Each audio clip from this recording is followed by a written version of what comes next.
सर्व आदरणीय विद्यार्थी मित्रांना नमस्कार. मी आपला DGK सर, अक्कलकोट, सोलापूर जिल्हा. आत्ता मला एक महत्त्वाची बातमी मला कळालेली आहे. भारत सरकारच्या अंतर्गत असलेले शिक्षण विभाग यांच्यामार्फत PIB प्रेस इन्फॉर्मेशन ब्युरो नवी दिल्ली यांनी एक बातमी दिलेली आहे. ते बातमी म्हणजे काल झालेले म्हणजे परवा 18 तारखेला मंगळवार दिवशी UGC NTA नेट परीक्षा झाली होती 2 सत्रामध्ये. आणि त्या परीक्षेत पारदर्शकता आणि त्याचा पावित्र्यता राखले नाही. परीक्षेची पावित्र्यता आणि परीक्षेची पारदर्शकता ह्याच्यावर प्रश्न उमटलेले आहे.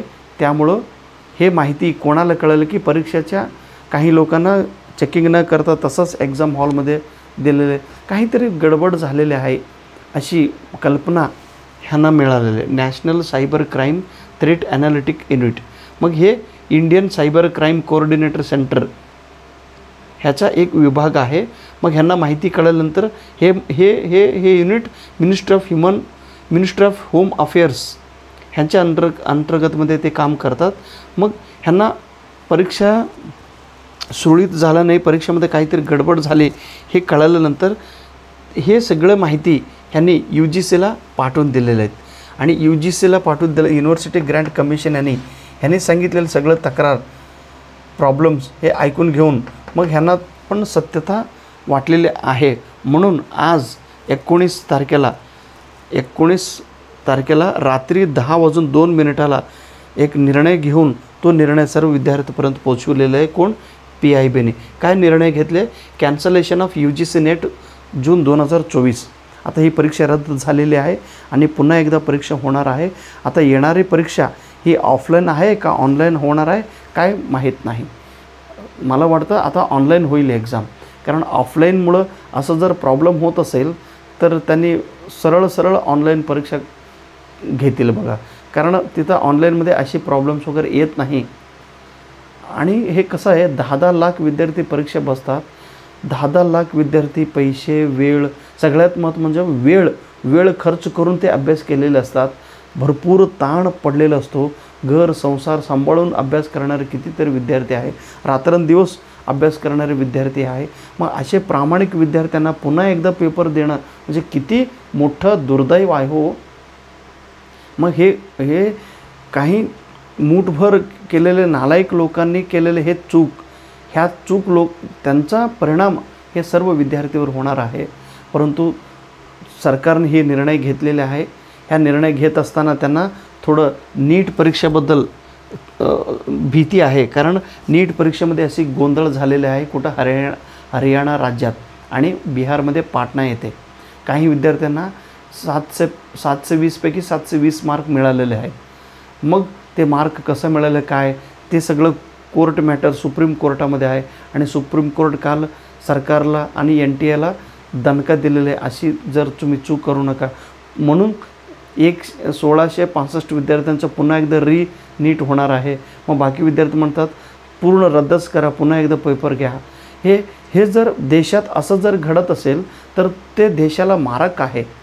हे चांगलं देशाचं चांगलं लक्षण नाही, हे प्रगत राष्ट्रांचं लक्षण नाही.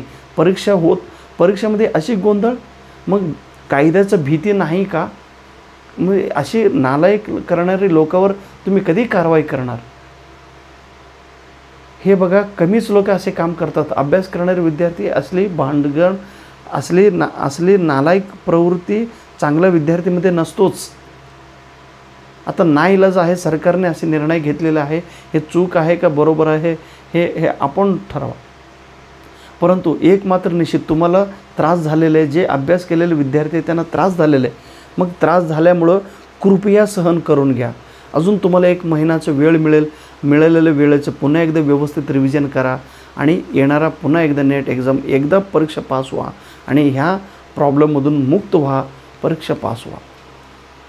आणि अभ्यास करणाऱ्या विद्यार्थ्यांना एकदा का दोनदा का तीनदा तुम्ही किती वेळा तुम्हाला परीक्षेला बसवलं तरी तुमचा रिझल्ट येतो. आज मी 72 वेळा परीक्षा पास झालो ह्याचा अर्थ मी दररोज अभ्यास करतो असं नाही. जे काही फंडामेंटल नॉलेज आपल्या डोक्यात असतो, फक्त जाऊन पेपर बसलं तरी आपण परीक्षा पास होत असतो. म्हणून जे प्रामाणिकपणाने अभ्यास केलेले विद्यार्थी आहे, तुम्ही जाऊन पुन्हा एकदा पेपर लिहिलं तरी तुम्ही परीक्षा पास होणार आहे. म्हणून नाही सर काल पेपर चांगला होता, आम्ही पास होणार होतो, आता पुढील पेपर अवघड आला तर कसं? नाही, कितीही अवघड आलं तरी अभ्यास करणारा विद्यार्थी हा पासच होत असतो. म्हणून तुम्ही काळजी करू नका. सत्यमेव जयते. जो सत्याच्या मार्गाने जाणार त्या विद्यार्थ्यांना जय होणारच आहे. कृपया ही बातमी मला आत्ता कळाल्यामुळं मी तुमच्यासमोर येऊन ही बातमी सांगत आहे. ह्याला चांगलं म्हणावं, ह्याला वाईट म्हणावं, मला काहीच कळेना. म्हणजे थोडं नालायक लोकांनी केलेलं हे चूक आहे, परंतु ह्याचा परिणाम पूर्ण अभ्यास करणाऱ्या विद्यार्थ्यावर झालेला आहे. पैशाची खर्च आहे, प्रयत्न केलेले व्यर्थ झाला आणि त्याच्यानंतर किती ट्रेस हो. अभ्यास करणं म्हणजे हे साधी गोष्ट नाही. ट्रेस आणि वेळ मिळते का पुन्हा एकदा? असो, सगळं सहन करा, सगळं पोटात घ्या आणि पुन्हा 1 महिना तुम्ही वेळ काढून अभ्यास करा आणि रिझल्ट मिळवा. आणि काल झालेलं क्वेश्चन पेपर पाहिलं तर कुठल्या युनिटवरती प्रश्न कसे विचारले ते एकदा व्यवस्थित ॲनालिसिस करा. प्रश्नपत्रिका ब्लेम करू नका. प्रश्नपत्रिका हार्ड आहे, प्रश्नपत्रिका सोपं आहे ओके, परंतु तुम्ही समजून घेऊन तुम्ही व्यवस्थित अजून मिळालेल्या वेळेचा सदुपयोग करून पेपर द्या. जर ऑनलाईन झालं तर अशी प्रॉब्लेम होणार नाही. कदाचित ऑनलाईन पेपर होतील अशी मला तर वाटतो. आता काय होईल बघूया. मिळालेल्या वेळेचं हे करा. आता काय म्हणावं, रात्री एवढी 12:30 वाजलेले आहेत. ओके, 12:30 वाजला, 12 वाजलं तर सगळ्यांचं 12च वाजतो. चला, असं होऊ नये आणि सरकारने आता स्ट्रिक्ट ॲक्शन घेतलं पाहिजे.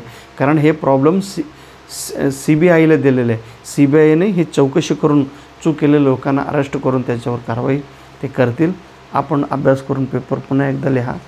तुमचं जीवन उज्ज्वल हो हीच समर्थ चरणी प्रार्थना. नमस्कार.